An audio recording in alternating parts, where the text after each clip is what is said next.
saying your name and your neighborhood? I'm Tanya Morris, and I live in Columbia Heights, Ward 1.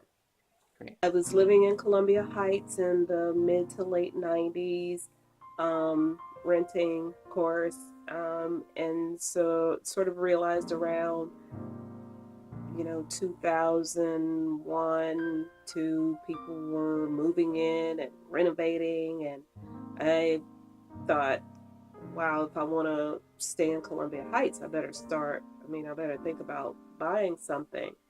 The whole process of buying an affordable dwelling unit was relatively new. I mean, it was completely new to me. It was definitely new to my agent who didn't know anything. So we were kind of learning it ourselves and interested.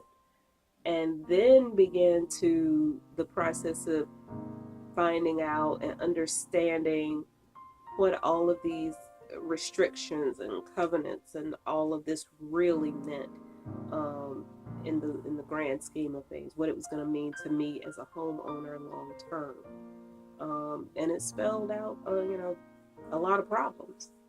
I met some other people who had purchased in the building, and they expressed, um, some of the same concerns. And together, somebody mentioned MANNA, and I was aware of MANNA, and we reached out and connected with MANNA, and they were able to uh, help us understand, the governing bodies, the the wording, the language, what it really meant, what we were going to be able to do and not be able to do, and understanding.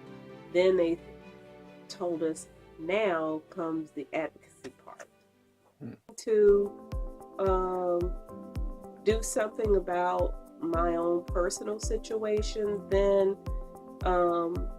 led to me becoming involved with HAT. Led to me then hearing about other condo owners who had the same problems, hearing about people who were having problems as renters.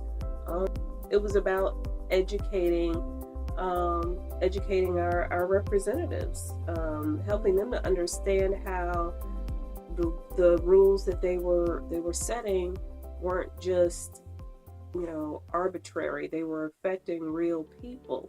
And if anybody's on the fence about becoming involved with advocacy, they're really on the fence about whether or not they want to stand up for themselves.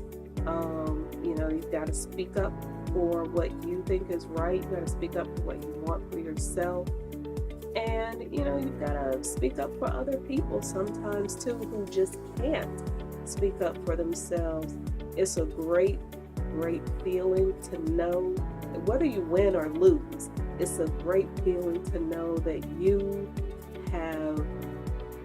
had your voice heard, that you have, you sort of put your stamp on the whole issue.